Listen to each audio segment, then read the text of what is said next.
ఓం శ్రీకృష్ణ సద్గురు పరబ్రహ్మణే నమః.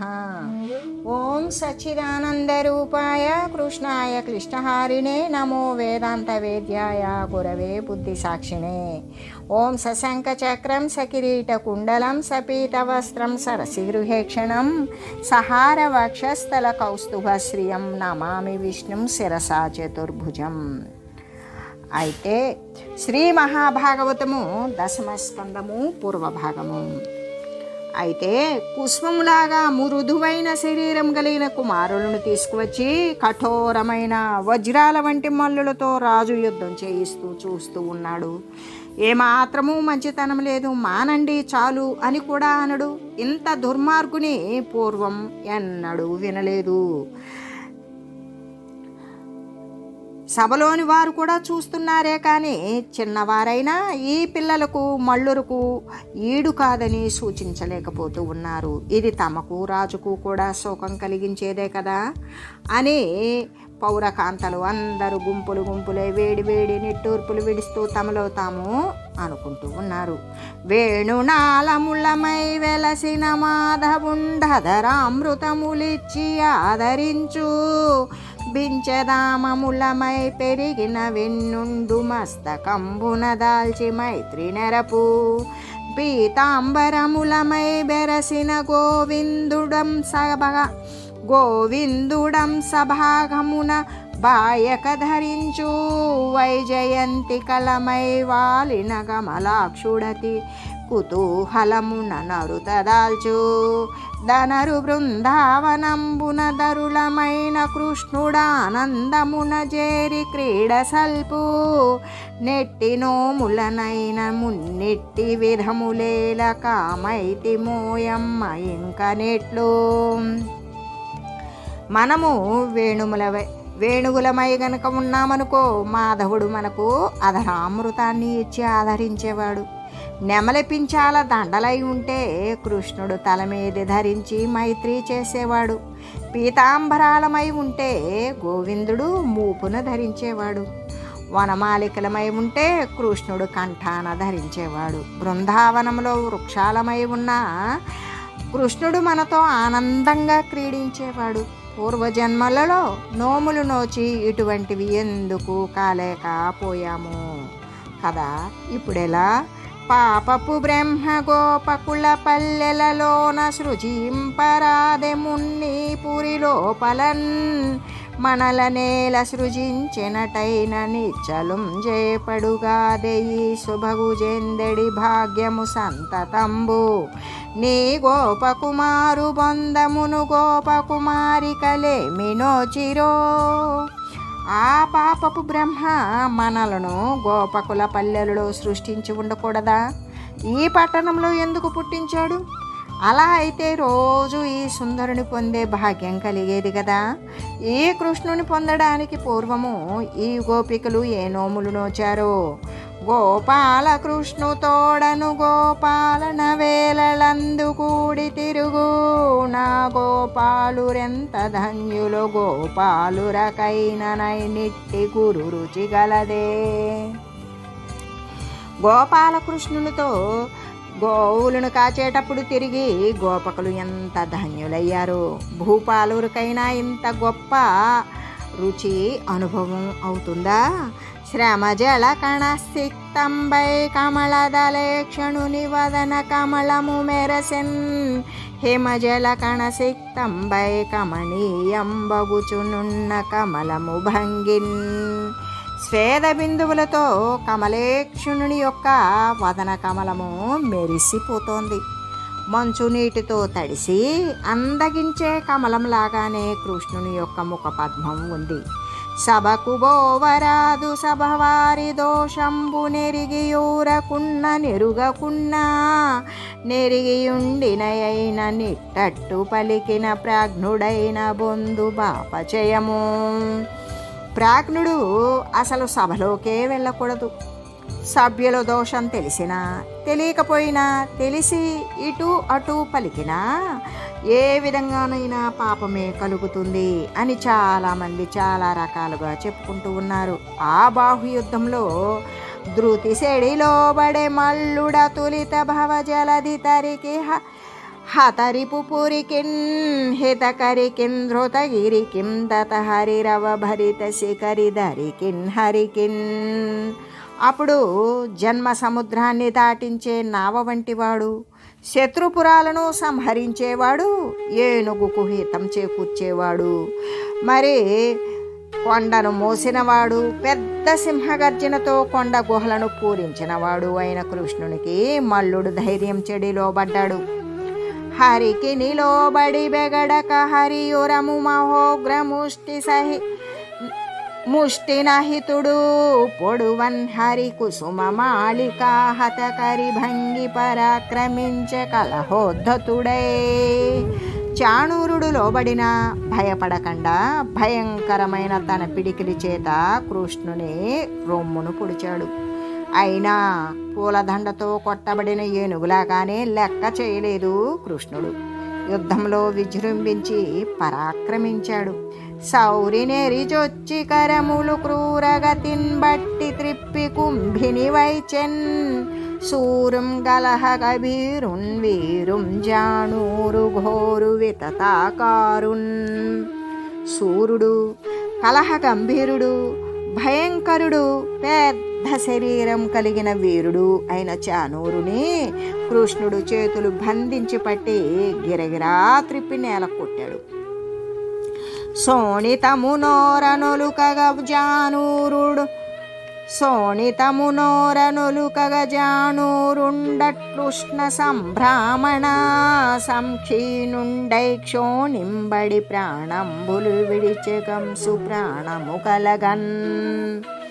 కృష్ణుడట్లా చాణూరుని గిరిగిరా త్రిప్పడంతో వాడి నోటి నుండి రక్తం కారేటట్లుగా నేల మీద పడి ప్రాణాలు విడిచాడు. దానితో కంసుని యొక్క ప్రాణం కలత చెందింది. బలభద్రుండును లోకులు బలభద్రుడనగ వెనగి పటుబాహుగతిన్ బలభేది మెచ్చద్రిప్పెను బలవన్ ముష్టుకుని కంసు బలములు బెగడన్. లోకులు బలభద్రుడు నిజంగానే బలభద్రుడు అంటూ ఉన్నారు. ఇంద్రుడు మేలుమేలు అంటూ మెచ్చుకునేటట్లు ముష్టుకుని బలరాముడు బాహుబలంతో అటు ఇటు త్రిప్పాడు. ఈ పరిస్థితి చూసి కంసుని సేన భయపడింది. త్రిప్పినేల వైవదిఘన రక్తంబు వదనగహ్వరమున వరదవార ముష్టికుండు ఘోర ముష్టి సత్వము సెడి గూలె గాలి దరువు గూలినట్లు. అలా త్రిప్పి నేల కొట్టాడు. వెంటనే ముష్టికుని నోటి నుండి రక్తం వరదలై ప్రవహించింది. ముష్టికుడు పిడికిలి శక్తి నశించి గాలికి చెట్టు వలె కూలిపోయాడు. అంతేకాక పాటవమున బలు బిడికిట సూటింబడబొడిచె బలుడు శోషిత ఘన భాహాటోపనృప కిరీటం గూటున్ వాచాటు నదిక ఘోరలలాటున్. అప్పుడు రాక్షసాంతకుడైన బలరాముడు ముష్టికుని వాని మిత్రుడు కూటుడు, తోసులుడు, శలుడు అనే వారిని కాలి దెబ్బలతో తలలు పగులుగొట్టి యమును దగ్గరగా పంపాడు. వల్లవ బాలకులని మన మల్లవరులు బెనగి నేడు మడిసిరి వీరల్ బల్లిదులు దలడు దలడంజల్లా చెదురైరి బారి చిక్కిన మల్లుల్. గోపాల బాలకులు అనుకుని మన మల్లులు వారితో యుద్ధం చేసి చనిపోయారు. రామకృష్ణులు బలవంతులు తప్పుకోండి తప్పుకోండి అంటూ మిగిలిన మల్లులు చల్లా చెదురై పారిపోయారు. మల్లు రజంపి గోపక సమాజములో మృగరాజురేక శోభిల్లంగా పాద పద్మముల బెల్లుగా నందెలు మ్రోయవచ్చు. నా వల్లవరాజనందనుల వారక చూచి మహీసురాదుల లల్లన సంస్తుతించిరి ప్రియంబుగ కంసుడు దక్కనందరున్. మల్లులను చంపి గోపకులలో సింహంలాగా పాదాల అందెల మ్రోతతో వచ్చే ఆ గోపాలల రాజైన నందుని నందనులను ఆ నందకుమారులను చూచి బ్రాహ్మణాదులంతా కూడా ప్రియంగా స్తుతించారు, ఒక్క కంసుడు తప్ప అని అంటూ ఉన్న సమయంలో శ్రీకృష్ణుడు కంసుని వధించుట. ఆ విధంగా అనుకుంటూ ఉన్న సమయంలో ఆ సభలోని వారి కలకలం నివారించి మంత్రులను చూసి కంసుడు ఇలా అన్నాడు: వల్లవ బాలురన్నగరి వాకిటికిన్ వెడలంగ ద్రొబ్బుడి గొల్లల ముట్టి కోల్గొనుడు క్రూరుని నందుని గట్టుడుర్వికిం దెల్లముగాక నేడు వసుదేవుని చంపుడు తండ్రి కాడు వీడెల్ల విధంబుల బరులకిష్టుడుగావకుడు గ్రసేనునిన్. ఈ గోపబాలులను పట్టణపు వాకిలి బయటకు గెంటివేయండి, ఈ గోపాలకులను ముట్టడించండి, క్రూరుడైన నందుని కట్టివేయండి, భూమి మీద అందరికీ తెలిసేటట్లుగా ఇప్పుడే వసుదేవుని చంపివేయండి, అంతేకాదు ఈ ఉగ్రసేనును కూడా చంపండి, వీడు తండ్రి కాడు, అన్ని విధాలా పరులకు ఇష్టుడు, వీడిని వదలకండి, రక్షించకండి. జంఘాలత్వముతో నగో పరిచరత్సారంగ హింసేచ్చనుల్లంఘింపం గమకించు సింహము క్రియన్ లక్షించి పౌర ప్రజా సంఘాతంబులు తల్లడిల్లా హరికంస ప్రాణహింసాతియై లంఘించెందమకంబు మీది కిరణోళ్ళ సంభుభాసిల్లగన్ అని అంటున్న సమయంలో పిక్క బలంతో కొండ మీది జింకను చంపడానికి దూకే సింహపు పిల్లలాగానే కృష్ణుడు కంసును సంహరించడానికి రణోత్సాహంతో మంచె మీదకి దూకాడు. దమగమునకే గురు ఎదు సత్తమగణ్యుని చూచి ఖడ్గధరుడై ఎదిరెందమగమి వారలు వీరోత్తమగణ విబుఢనగ గంసధరణీపతియున్. మంచి మీదికి ఎగిరే యదోత్తమును చూచి కంసుడు కత్తి చేతబట్టి ఎదిరించాడు. అతని పక్షం వారంతా కంసుడు వీరోత్తముడు అంటూ ప్రశంసించారు. పక్షీంద్రుండురగంబు బట్టు విరమోప్పం కేశబంధంబు లోకక్షోభంబుగ బట్టి మౌళి మణుల కల్పాంత వేళ పతన్నక్షత్రంబుళ భంగిరాళరణ సంరంభంబుడిందించి రంగక్షోణింబడద్రొబ్బె కృష్ణుడు వెసంగం సునృపోత్తం సునిన్. గరుత్మంతుడు పామును పట్టే రీతితో కృష్ణుడు కంసును చుట్టుపట్టుకున్నాడు. సభ అంతా క్షోభించింది. ప్రళయకాలంలో నక్షత్రాలలాగానే అతని కిరీటమణులు నేలరాలాయి. యుద్ధ సన్నాహం తగ్గించి కృష్ణుడు కంసుని మల్ల యుద్ధ రంగస్థలం మీదకి ఈడ్చి పడగొట్టాడు. మంచాగ్రంభునం నుండి రంగధరణి మధ్యంభునం గూలి ఏ సంచారంభును లేక జిక్కి జనులాశ్చర్యమును బొందగా పంచత్వంబును బొందియున్న విముతుం పద్మాక్షుడి చెన్వడిన్ పంచాస్యంబు గజంబు నీడ్చు బగిదిన్ బాహాబలోల్లాసియై. కంసుడు మంచపై నుండి మల్లరంగా మధ్యంలో కదలలేకుండా పడిపోయాడు. జనులంతా ఆశ్చర్యంగా చూస్తూనే ఉన్నారు. కంసుడు మరణించాడు. అలా చనిపోయిన కంసుని కృష్ణుడు సింహం ఏనుగుని ఈడ్చినట్లుగా ఈడ్చి పారేశాడు. రోష ప్రమోద నిద్రా భాషాసనపానగతుల బాయక చక్రిన్ దోషరతి జూచి అయిన విశేష రుచిం కంసుడతని చెంది నరేంద్ర. ఒక విశేషం రాజా, కంసుడు రోషంలో, సంతోషంలో, నిద్రలో, సంభాషణలో, భోజన పాన సమయాలలో కూడా కృష్ణుని ద్వేషంతో, దోషంతో చూసిన అతడు భగవంతుని చేరి ఉత్తమమైన గతినే పొందాడు. ఆ సమయమునందు గోపాలుడొక్కదద్దిర భూపాలకు జంపె వీని బొడవుండేత ద్రూపాలస్యములేలని తాపాల ఘురోషలగుచు దద్బోద్ధతులే. అప్పుడు అయ్యో, ఈ గోపాలక పిల్లవాడు రాజును చంపాడు, వీనిని చుట్టుముట్టండి, ఇంకా ఆలస్యం ఎందుకు అంటూ ఎంతో బాధతో కోపంతో అరిచారు. న్యగ్రోధుండును గహుడున్ మొదలుగా నానాయుధానీక సామగ్రిం కంసుని సోదరుల్ గవియుడున్ మాధ్యద్గజేంద్రాభుడై యుగ్రుండై పరిఘాయుధోల్లసితుడై యొండొండ చెండాడి కాళాగ్రక్షోణికి బుచ్చెరాముడు గరియస్యేముడై వారలన్. కంసుని యొక్క తమ్ములైన న్యగ్రోధుడు, గహుడు మొదలైన వారు ఎన్నో ఆయుధాలతో కృష్ణుని మీదకి విజృంభించారు. అప్పుడు బలరాముడు రౌద్రంతో పరిఘ అనే ఆయుధంతో మదపటేనుగులాగా ఒక్కొక్కరిని యముని సన్నిధికి పంపేశాడు. అంటే ఇక్కడ గహుడు అనేటువంటి వాడిని సంస్కృతంలో కంకుడు అని కూడా పిలిచేవారు. ఈ విధంగా చేతుల దాళములొత్తుచుజేతో మోదంబుతోడసిగముడి వీడం బాతరలాడుచు మింటను గీతము నారదుడు బాడే కృష్ణాయనుచున్. అప్పుడు చేతులతో తాళం వేస్తూ సంతోషంతో జుట్టుముడి విడిపోయి నారదుడు ఆనందంతో ఆకాశంలో కృష్ణ అంటూ పాటలు పాడాడు. వారిజ భవరుద్రాదులు భూరి కుసుమ వృష్టి గురిసి పొగడిరి కృష్ణున్ భేరులు మ్రోసెను నిర్జరణారులు దివినాడిరధిక నటనముల నృప. బ్రహ్మదేవుడు రుద్రాదులు కొల్లలుగా పూలవాన కురిపించారు, కృష్ణునే స్తుతించారు. దేవతలు దుందుబులు మ్రోగించారు, అప్సరసలు ఆకాశంలో ఆడారు.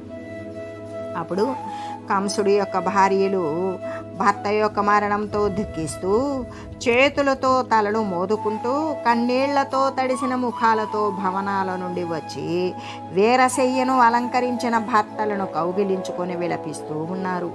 అందులో కంసుని భార్యలు ఇలా అన్నారు: గోపాల సింహంబు కోపించి వెల్వడి నిను గజేంద్రము భంగి నేడు కూల్చే యాదవేంద్ర నిలమాభీల జవమున నిను మహీజము మాట్కి నేల వ్రాల్చే వాసుదేవాంభోది వారి ఉద్వేలమై నిను దీవి కైవడి నేడు ముంచే దేవకి సుత వజ్రి దేవతల రంగ నిను గొండ క్రియ నేడు నిహతు చేసే హా మనోనాద హా వీర హా మహాత్మా హా మహారాజా నీవిట్లు హతుడవైన మనుచునున్నారమక్కట మమ్ము బోలు కఠిన హృదయలు జగతిపై గలరెయందు. ఈ గోపాలసింహం కోపించింది, బయటకు వచ్చి నిన్ను గజరాజుని కూల్చేసినట్లుగా కూల్చివేసింది. యాదవేంద్రుడు అనే వాయువు భయంకర వేగంతో వచ్చాడు, నిన్ను చెట్టును కూల్చినట్లుగా కూల్చివేశాడు. వాసుదేవుడు అనే సముద్రపు నీరు పొంగి పొరిలింది, నిన్ను దీవిని ముంచినట్లుగా ముంచివేశాడు. కృష్ణుడు అనే ఇంద్రుడు దేవతలు సంతోషించేటట్లు కొండలాగానే నిన్ను కూల్చివేశాడు. హా మనోనాథ, ఓ వీరాగ్రేసర, మహాత్మా, మహారాజా, నీవిలా చనిపోయినా మేము జీవించే ఉన్నాము. అయ్యో, మా వంటి కఠినాత్మలు లోకంలో ఎక్కడైనా ఉంటారా? భూతములకెగ్గు చేసిన భూతంబులు నీకు నెగ్గు పుట్టించే వృధా భూతమగుమనికి ఎల్లను భూతద్రోహికి శుభము పొందదధీశా. ప్రాణులకు కీడు చేస్తే ఆ ప్రాణులే నీకు కీడు కలిగించాయి. ప్రాణులకు ద్రోహం చేసేవానికి శుభం కలుగదు, సరికదా? జీవితమంతా వ్యర్థమవుతుంది. గోపాల కృష్ణుని తోడను భూపాలకమున్ను దొడరి పొలసిన వారిన్ని పాల బుధులు సెప్పరే కోపాలస్యములు విడిచి కొలువందగదే. ఓ రాజా, గోపాలకృష్ణుని ఎదిరించి ప్రాణాలు పోయిన వారిని గురించి పూర్వం నీ ఎదుట పండితులు చెప్పారు కదా. కోపము ఆలస్యము విడిచి గోవిందుని సేవించి ఉండకపోయినావా అని విలపిస్తూ ఉన్న రాజస్త్రీలను ఊరడించారు. జగన్నాయకుడైన హరి కంసుడు మొదలైన వారికి పరలోక క్రియలు చేయమని ఆజ్ఞాపించాడు. దేవకి వసుదేవుల బంధనాలు విడిపించాడు. బలరామునితో కలిసి వారికి నమస్కరించాడు. శ్రీకృష్ణుడు దేవకి వసుదేవుల చెరమాన్పి ఉగ్రసేనునికి పట్టంబు కట్టుట. కని లోకేశులు గాని వీరు కొడుకుల్గారంచు చిత్తంబులన్ జనయిత్రీ జనకుల్ విచార పరులై శంకింప కృష్ణుండు తాజన సమ్మోహిని అయిన మాయదద విజ్ఞానంబు వారించి ఇట్లనియన్ సాగ్రజుడై మహావినతుడై యానంద సంధాయి అయి. దేవకి వసుదేవులు కుమారులను చూశారు. మనసులో వీరు లోకేశులు కానీ కొడుకులు కారు అనుకున్నారు. వారిని గూర్చి విచారించి శంకిస్తూ ఉన్నారు. వెంటనే కృష్ణుడు జనులను మోహపరిచే మాయతో వారి జ్ఞానాన్ని తొలగించి వేశాడు. వినయంతో ఆనందాన్ని చేకూరుస్తూ అన్నతో కలిసి ఇలా అన్నాడు. మమ్ముగంటిరిగాని మా బాల్య పౌగండ కైశోర వయసుల గదిసి మీరాలెత్తుచు దించుచు నెలమి మన్నించుచు నుండు సౌభాగ్యంబు నొందరైతి రాక నొందరైతిరాకాంక్ష కలిగియునది దైవయోగంబు తల్లిదండ్రుల యొద్ద దనయులుండి ఏ అవసరమున నెబ్బంగిలాలితులగుచు వర్ధిల్లు దురట్టి మహిమ మాకు నిన్నాళ్ళు లేదయ్య మరియు వినుడు నిఖిల పురుషార్థహేతువై నెగడుచున్నా మేనికెవ్వారలాడ్యులు మీరగారిమా మీరగారేయారుణముదేర్పనూరేండ్లకైన జనదు. మమ్ము కన్నారే కానీ మా బాల్యం కానీ పౌగండం కానీ కైశోరంలో కానీ ఎత్తుకుంటూ దింపుతూ లాలిస్తూ మన్నించే సౌభాగ్యాన్ని మీరు పొందలేరు. కోరిక ఉన్నా అది దైవవశాన తీరలేదు. తల్లిదండ్రుల దగ్గర కొడుకులు ఉండి ఏ సమయంలో ఎలా లాలింపబడాలో ఎలా పెరగాలో ఆ అదృష్టం మాకు ఇప్పటిదాకా లేకపోయింది. అంతేకాదు వినండి, పురుషార్థాలన్నింటికీ హేతువైన ఈ శరీరానికి కర్తలు మీరే కదా. ఆ రుణమైతే తీర్చుకోవలసిందే. అది తీర్చుకోవాలంటే 100 ఏళ్ళైనా చాలదు.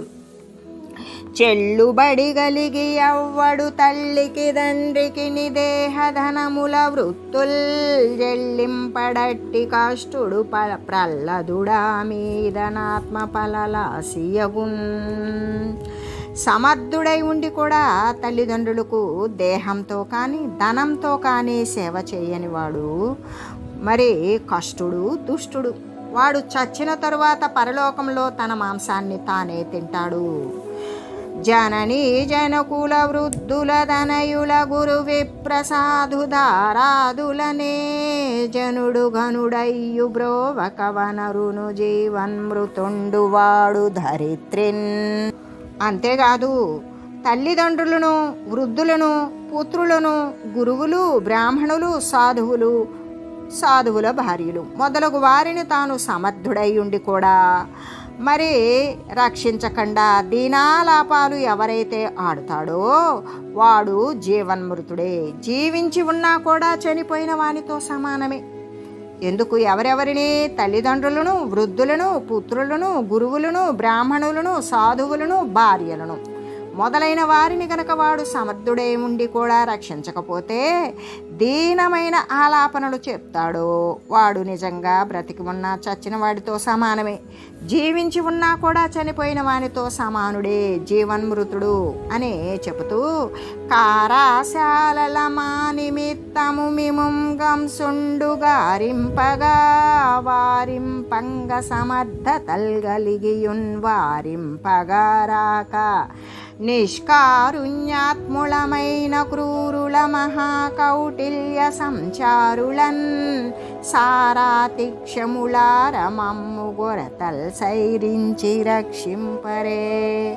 మా వల్ల మిమ్మలను కంసుడు కారాగారాలలో బాధిస్తూ ఉంటే వారించడానికి సమర్థత కలిగినా కూడా వారించకుండా దయారహితులమైన వారము క్రూరులము కరుణలేని వారము మా తప్పులు క్షమించి మమ్ములను రక్షించండి అని ఇలాగా మాయామానవుడైన హరి ఇలా అంటే ఆ మాటలకు దేవకి వసుదేవులు మోహపడిపోయారు. తమ కొడుకులను ఒడిలో కూర్చోబెట్టుకున్నారు, కౌగిలించుకున్నారు. వారి ముఖాలను తమ కన్నీటితో తడుపుతూ ప్రేమ పాశంతో బంధించారు. వారికి మాట పెగలలేదు.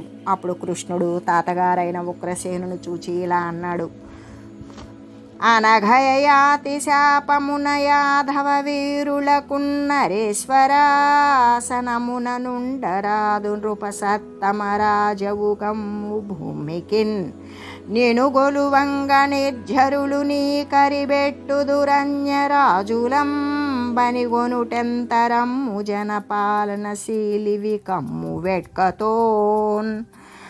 ఓ పుణ్యాత్మ, యయాతి శాపంతో యాదవులకు రాజసింహాసనం ఎక్కరాదు. అందుచేత నీవు రాజువు అవ్వు. నిన్ను సేవించడానికి దేవతలు కూడా నీకు కప్పం చెల్లిస్తారు. ఇక ఇతరుల గురించి చెప్పవలయునా? రా, వచ్చి ప్రజా పరిపాలనం వేడుకతో చెయ్యి అని చెప్పి మన్నించి రాజు చేసెను వెన్నుడు సత్యావధాను విశ్రుతదానున్ సన్నుతమానున్ గదన చిన్నాహితసేనుగ్రసేనుందీనున్. కృష్ణుడు సత్యం మీద ఏకాగ్రత కలిగి విస్తృతంగా దానాలు చేసేవాడు. ప్రశంసింపబడిన మాన్యుడు యుద్ధంలో శత్రు సైన్యాలను సంహరించే ఉగ్రసేనుని మధురకు రాజుగా చేశాడు. తరువాత పూర్వం కంసునికి భయపడి విదేశాలలో కృషించిపోతూ ఉన్న యదువులు, వృష్ణులు, భోజులు, మరుత్తులు, దశార్హులు, కకురులు, అంధకులు ఈ ప్రముఖులైనటువంటి జ్ఞాతులందరినీ రప్పించాడు. వారికి ధనాదులు ఇచ్చి వారి నివాసాలలో ఉండమని నియోగించాడు. మధుసూదన సత్కరుణా మధురాలోకన విముక్త మానస భయులై మధుర వచనముల దారును మధురా నగరంబు ప్రజలు మనిరి నరేంద్ర. ఇలా కృష్ణుని కరుణాపూర్ణమైన దృష్టులతో మనస్సులో భయం విడిచారు. మధుర వచనాలతో తాము మధురా నగర ప్రజలు జీవించారు. రాజా, ఒకనాడు బలరాముడితో కలిసి గోవిందుడు నందుని పిలిచి ఇలా అన్నాడు: తండ్రిం చూడము తల్లి చూడము యశోదాదేవియున్ నీవు మా తండ్రిం దల్లియునంచు నుండుదుము సద్ధర్మంబులు దొల్లి ఏ తండ్రుల్ బిడ్డలనిట్లు బెంచిరి భవత్ సౌజన్య భావంబులన్ తండ్రి ఇంతటి వారమైతిమి గదా తత్తద్వయోలీలన్. మేము తల్లిదండ్రులను చూడలేదు. యశోదాదేవి మీరు మా తల్లిదండ్రులు అనుకుంటున్నాము. చక్కని ధర్మంతో పూర్వం ఏ తల్లిదండ్రులు తమ బిడ్డల్ని ఇలా పెంచారు? మీ సౌజన్యంతో తండ్రి ఆయా వయస్సులకు తగిన లీలలతో ఇంతటి వారమయ్యాము. ఇక్కడనున్న బాంధవులకెళ్ళను సౌఖ్యము చేసి వత్తు మేమక్కడికిన్ మదీయులకు నందరకున్ వినిపింపుమయ్యా. ఏమెక్కడనున్న మాకు మదినెన్నడు బాయవు మీ వ్రజంబులో మక్కువ తోడ మీరు కృపమా కొనరించు క్రియా విశేషముల్. ఇక్కడ ఉన్న బంధువులందరికీ సుఖాన్ని చేకూర్చాలి. అలా చేకూర్చి మేము అక్కడికి వస్తాము అని అందరికీ చెప్పండి. మేము ఎక్కడ ఉన్నా మీ పల్లెలలో ప్రేమతో మీరు దయతో మాకు చేసే పనులు మా మనస్సు నుండి ఎప్పటికీ తొలగవు అని వారికి వస్త్రాలు అలంకారాలు ఇచ్చి ఆదరణతో కౌగిలించి గోవిందుడు పంపితే నందునికి ప్రేమతో కళ్ళ వెంట నీళ్లు గిర్రుని తిరిగాయి. వెంటనే గోపకులు తాను కూడా వ్రేపల్లెకు వెళ్ళారు అని పరీక్షిత్ మహారాజుతో శ్రీ సుఖయోగి తెలియజేస్తూ, ఓం మంగళం శ్రీ కురుక్షేత్ర రణక్షోణి విహారిణే పార్థసారథి రూపాయ గీతాచార్యాయ మంగళం. ఓం మంగళం నమోస్త్వనంతాయ సహస్రమూర్తయే సహస్రపాదాక్షి శిరోరుబాహవే సహస్రనామ్నే పురుషాయ శాశ్వతే సహస్రకోటి యుగధారిణే నమః. ఓం శ్రీమతే నారాయణాయ నమః. శ్రీమన్నారాయణ చరణౌ శరణం ప్రపద్యే. హరి ఓం తత్సత్.